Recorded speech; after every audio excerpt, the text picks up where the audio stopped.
Hello, everyone, and welcome to the Adam Kiss Show. We have a great show in store for you today, so without further ado, let's get right into it.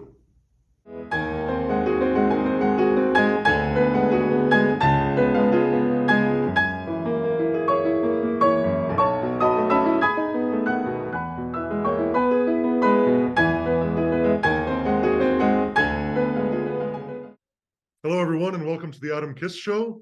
Today, I'm very lucky to be joined by two new guests, Easton and Isabella, and I'm going to let them introduce themselves right now. So, Easton, take it away. All right. Hi, I'm Easton. I've done theater for about 15 years, but I am currently exploring all aspects of the entertainment industry. And one of those ways that I'm exploring is by being a social media assistant? Not the manager, but like the sub manager. Social media There's an coordinator, let's say. official title somewhere. I forget what it is. But um Social but media yeah, coordinator. coordinator, thank Yes. you. I was like, it's something like that. But yeah, and I feel like the podcast is already missing the Alexis's "Here's Adam." Like but yeah. Yes, well, she got that from the Johnny Carson show. Here's Johnny. Oh really? I Yeah. never watched that, but I'll have to check it out. But anyway, welcome. And now, Isabella, if you would introduce yourself. Yeah, of course. So, hello everyone. My name is Isabella. I'm actually from Colombia, and I'm in Colombia. I'm an actress. I've been acting like 7 years now, and I'm like movies and do production in movies, and studied theater too. So I'm really happy to be here working with these two amazing actors. And I'm the social how do you see it? Communication stuff. Like I'm Coordinator. coordinator, exactly. So I'm a coordinator, the social media, and yeah, I'm really happy to be here. I think we're Great. really So, proving our expertise in the social media field already. Yeah. Yeah.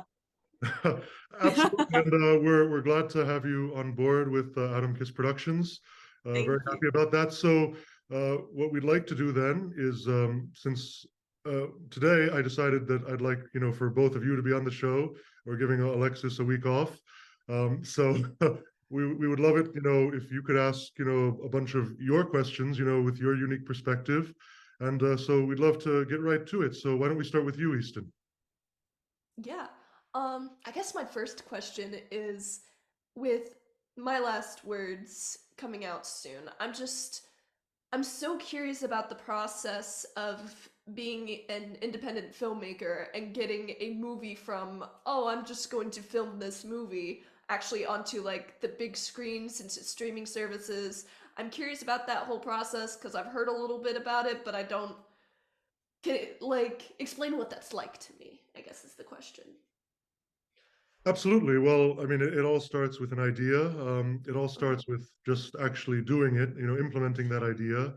And really, I mean, if you just commit to really doing something, going all the way, you'd be surprised, how much things can just happen. I mean, it's really all about the determination. So, first of all, I had this idea for this script, for this film, with few characters, few locations, something I could 100% produce myself.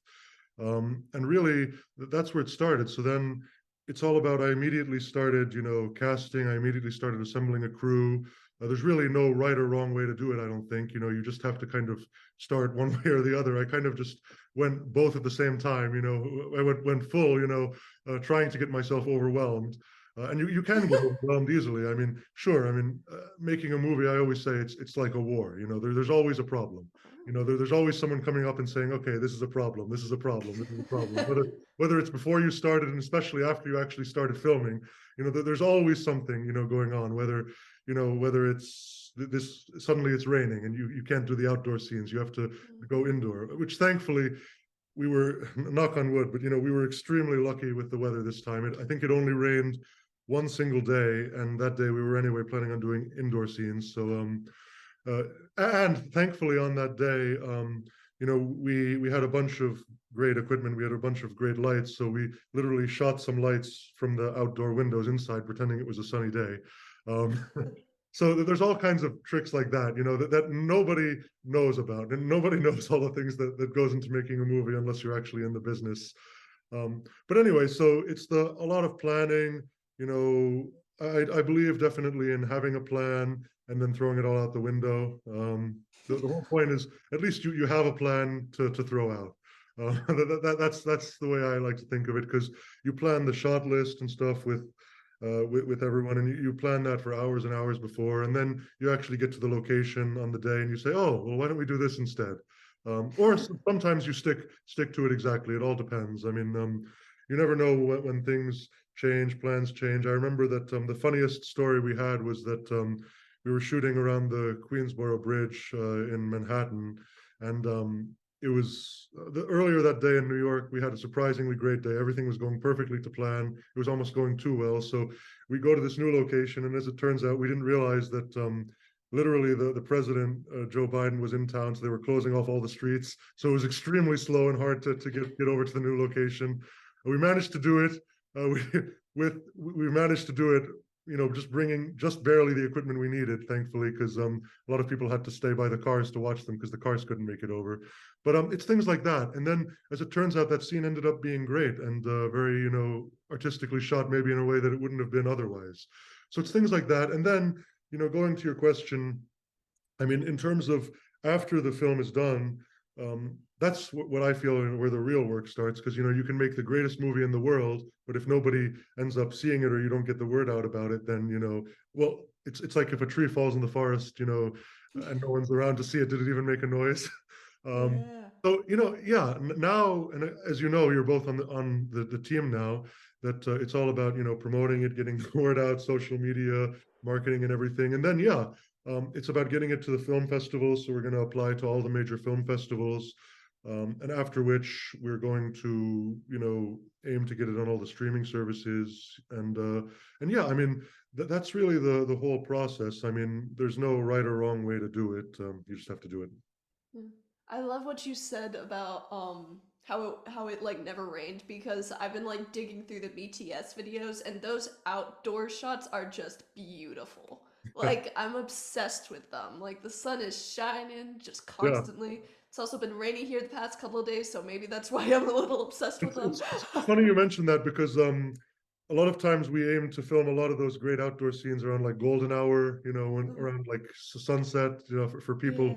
who aren't familiar with that term. But that's really the time when so many great film scenes are shot. It's funny that a lot of times you're like waiting around just to shoot during that one time, because you know that's when the best light is. Nice.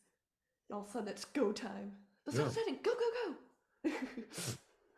But yeah, Isabella, what about you? Yeah, of course. Now you talk about like challenges that you have like in the filmmaking and everything.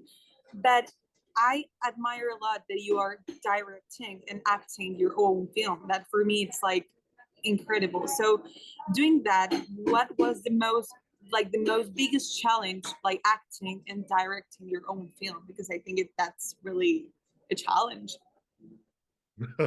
No, absolutely, you're right. It's very interesting because you can't watch yourself in the moment.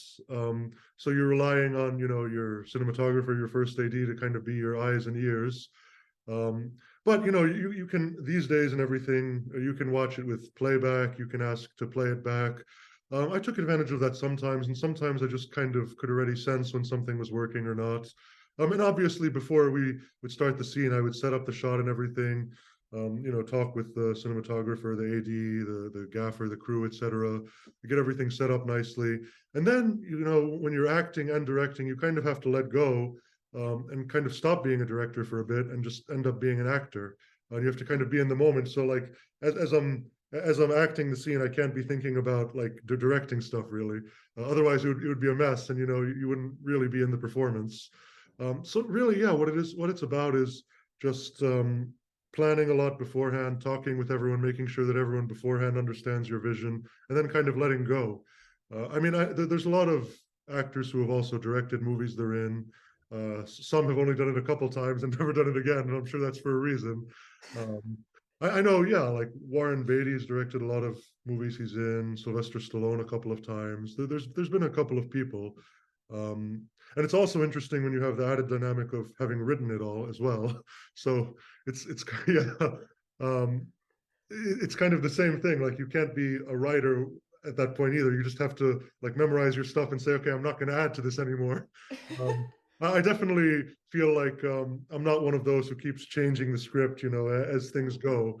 I think that's kind of a terrible way to work, though I know some people do that as well.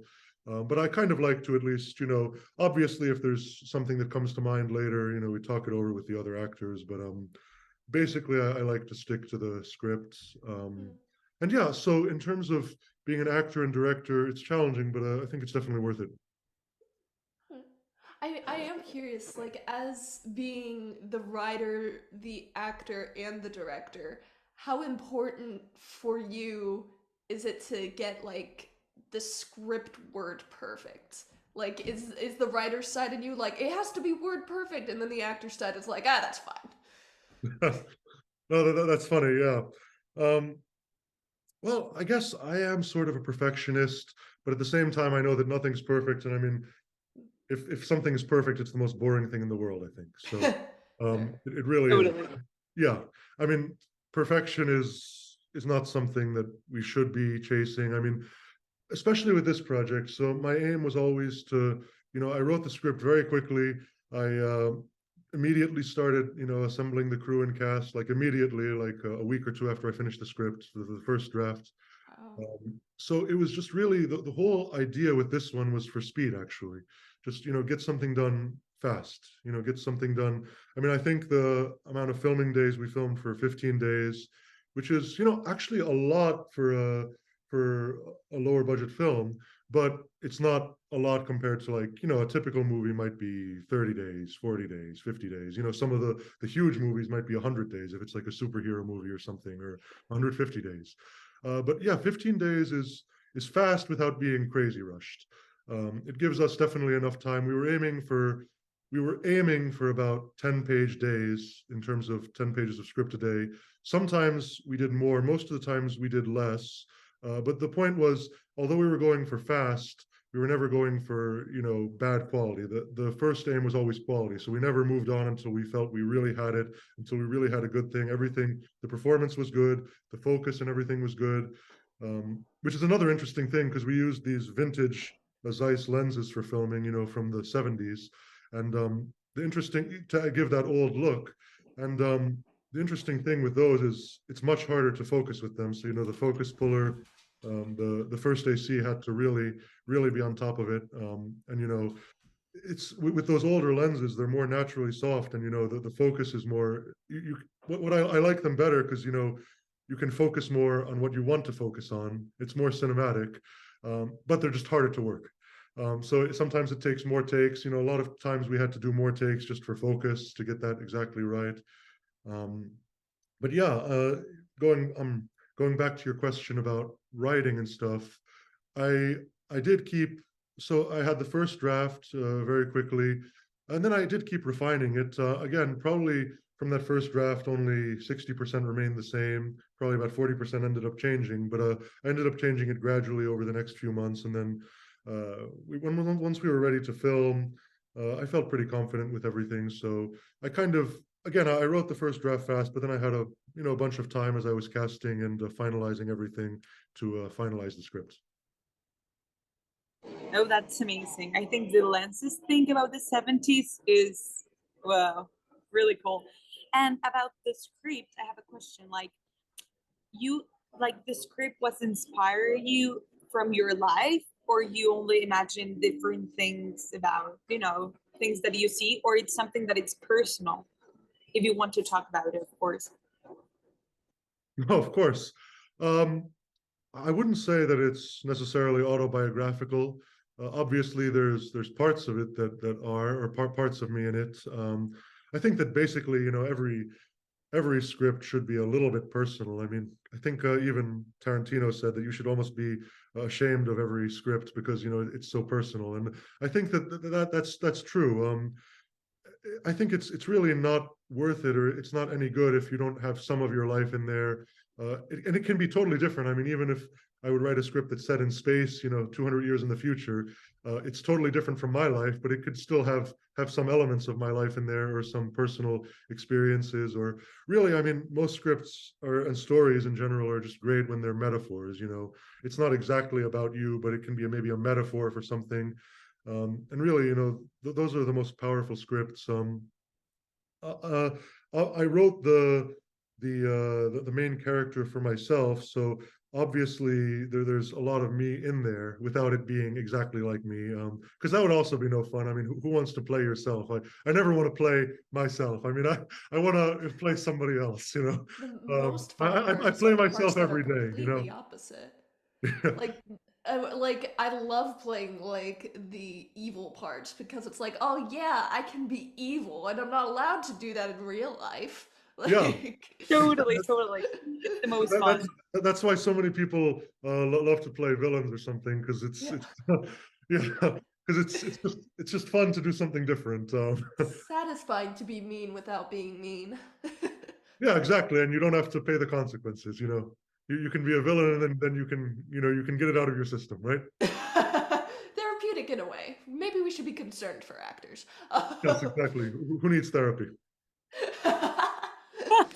Totally.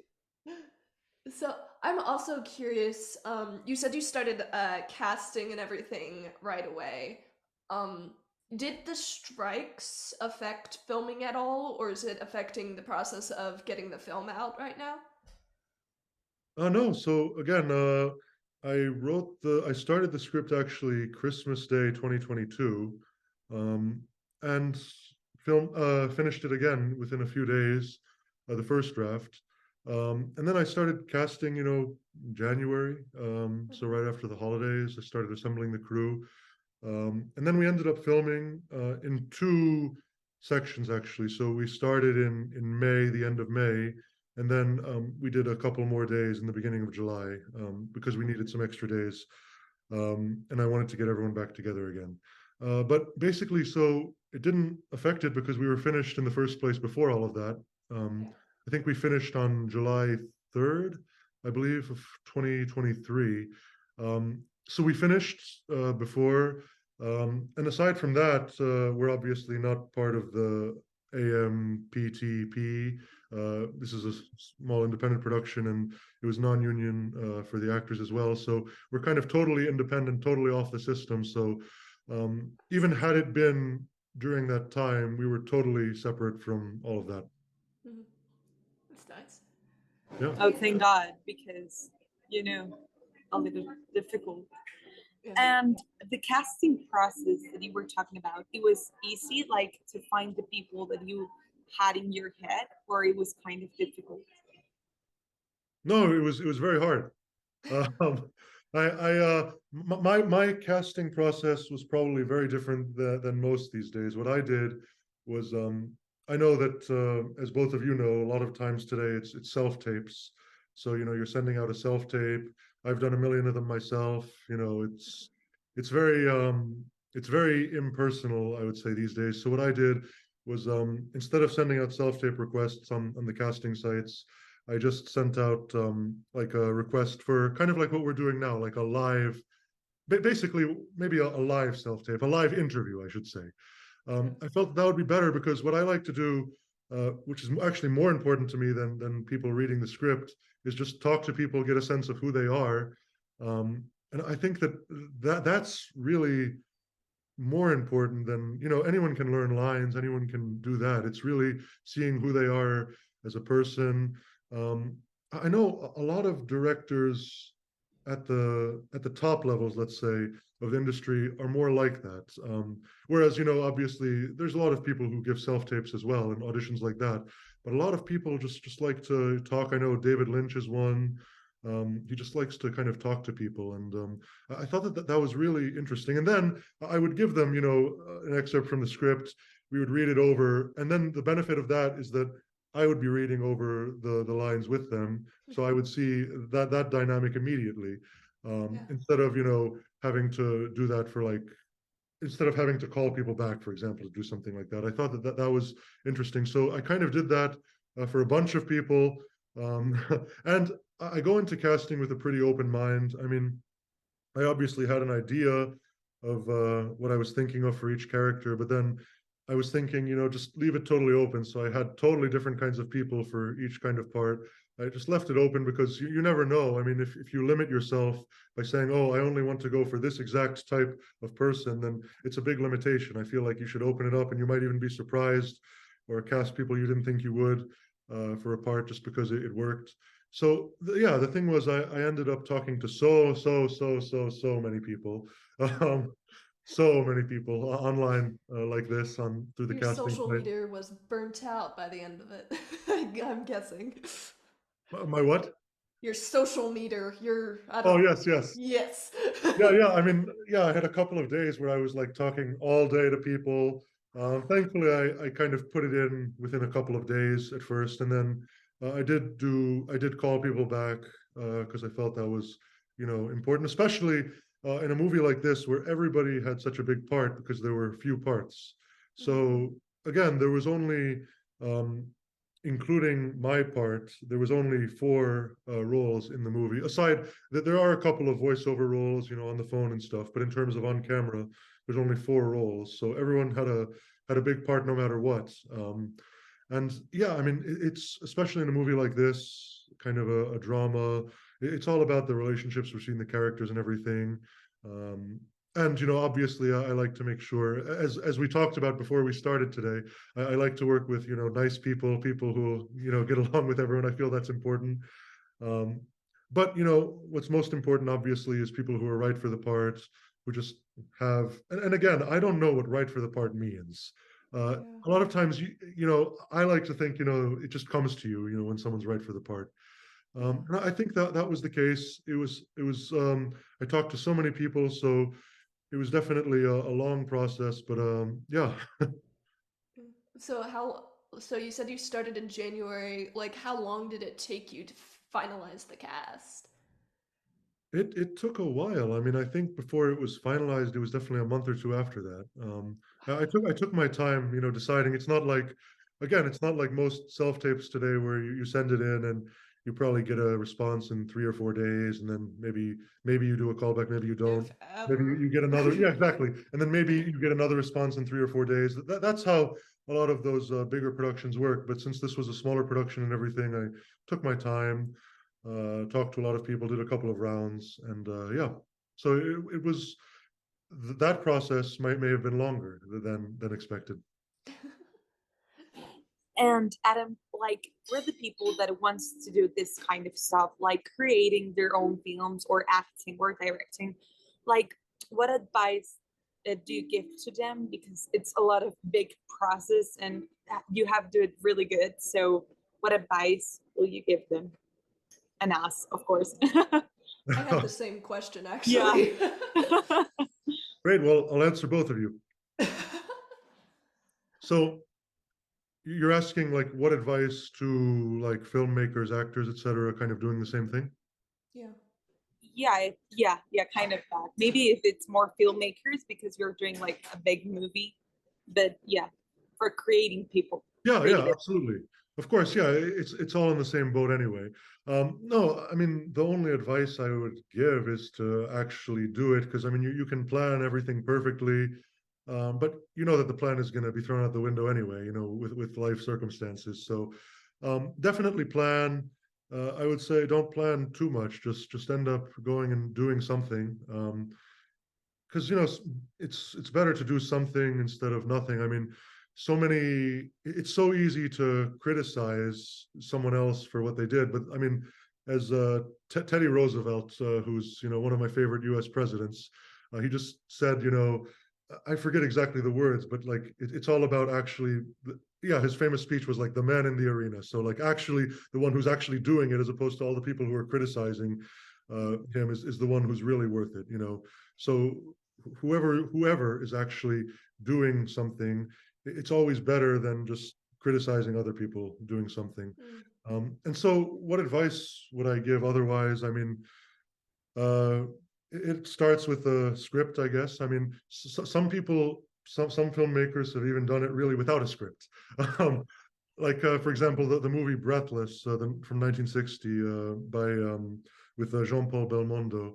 That was filmed. I think the director literally just wrote the script kind of each day, each morning for that day's filming, and ended up being a great movie. I wouldn't recommend that. Definitely, that's not the way I like to work. But what I would say is that most of the time, it starts with at least having a script that you believe in. And really, that's the most important thing. I mean, you can have a beautifully shot movie, the cinematography is beautiful, but if the story is maybe not so great and stuff, it probably won't work. Whereas, you can have a great script, a great story, and if it's maybe not shot the best way or the cinematography isn't the best, it'll still work. So really, the story is the most important. I keep mentioning this, but when Orson Welles did his first feature film, Citizen Kane, which is such a famous movie, the famous story is that his cinematographer told him that you can learn all the technical stuff in about a day and a half. The important stuff is the story, and I keep repeating that because that's so true. Like all the technical stuff is important, but you can learn it quickly, and it's not as big of a deal as really the acting, the characters, the story. So I would say, it's really, in terms of making a film, it's really all about the story, the characters, and all the technical stuff is really just the gravy. Nice.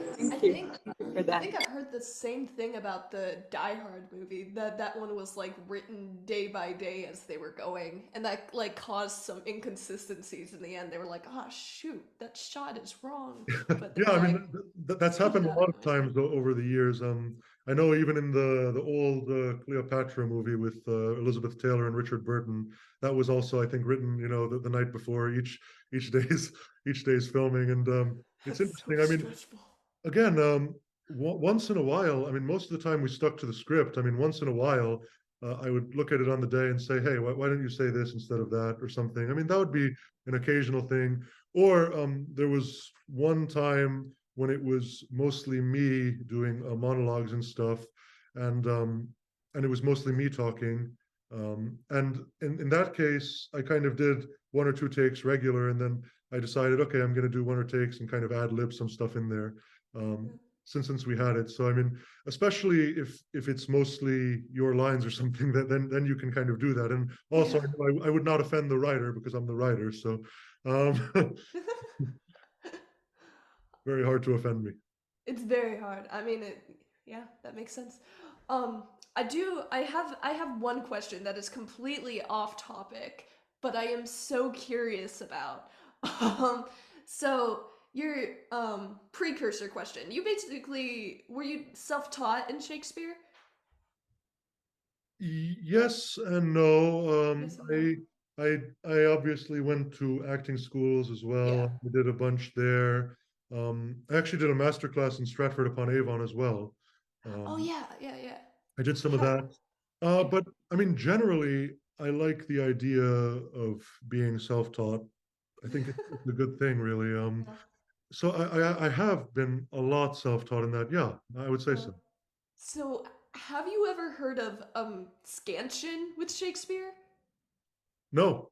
No? Okay, I was so curious about your thoughts on that if you've heard of it. But like it's basically um like you go through your lines and like each what is it? Like periods, colons, semicolons, each of them means something. When Shakespeare used Yeah. a semicolon, that means you need to change emotion. When he used a colon, that means you need to change thought. And I don't know if I believe that. So, I think I have never heard about that. So for me, it's new too. oh yeah, I learned it from someone in high school who went to like this big Shakespeare thing in England at one point. I'm not sure if it was Stratford upon Avon, but like she came back and she was like, "Scansion, it's legit," and I was like, "I'll Well, try." I mean, I guess I'm opposed to anything that's like mechanical like that, saying that, oh, every time this happens, you have to do something. I get where they're coming from because Shakespeare included so few like colons or semicolons or commas Yeah, or periods. yeah, Even, I mean, such long yeah, sentences, and yeah, he included so little of that. I mean, obviously, there's basically no stage direction. It says, enter Hamlet, exit Hamlet, Yeah. or it says they fight, Yeah. Yeah. which is, And I do agree that there's a little bit with like the iambic pentameter, like when he ends in like the wrong beat, like yeah, it's yeah, like that absolutely. shows uncertainty. That makes sense to me. The rest of the scansion, I'm like, people change that punctuation, Yeah, Like, and I mean, who knows Totally exactly, agree. what he wrote, because I mean, yeah. these were all like transcribed. Obviously, Yeah. with the iambic pentameter, I don't believe in speaking it like da da da da da Oh da gosh, da da no. da. Oh gosh. I don't. I mean, there's debate on whether they did that in his day. Somehow, I don't quite believe they did. Maybe more so than today, but I don't believe they actually talked like that. I mean, the funny thing with Shakespeare is that, like, they say you don't understand him these days, but the people in his days didn't understand him either, because he created so many new words. Uh, he created so many new words, just made up a random word. And I was just thinking the other day how great it would be, like, if in my script I just started creating words, out of the blue. But Second the funny thing script, is, you got this. I would not get away with it, but he could get away with it. Um, Yeah, yeah, yeah. Yeah, that's really funny. But yeah, okay. I think those are all of the questions I had prepared. Yeah, I think I don't have more questions. but Yeah. Yeah. Always more questions. There's we'll question the meaning of life. Ooh, that's a good. So, what is the meaning of life, Adam? Since you brought it up, Ah, yes. well, you just said it perfectly. That's So a deep tune question. tune in for the next episode to learn the meaning of life. Okay. I think Well, that's a now you perfect have way to to talk end. about it. Alexis is gonna come in and be like, "We're talking about the meaning of life," and you're gonna be like, "Yep." Exactly. So thank you both so much. No, And thank you. yes, really great to talk to you. I really enjoyed it. And we'll obviously do this again. And thank you, everyone. And tune in to the next episode if you want to know the meaning of life. It's important. Really Very important. important. Bye, everyone. Okay. Bye bye. Thank you so Bye. much. Bye. Bye.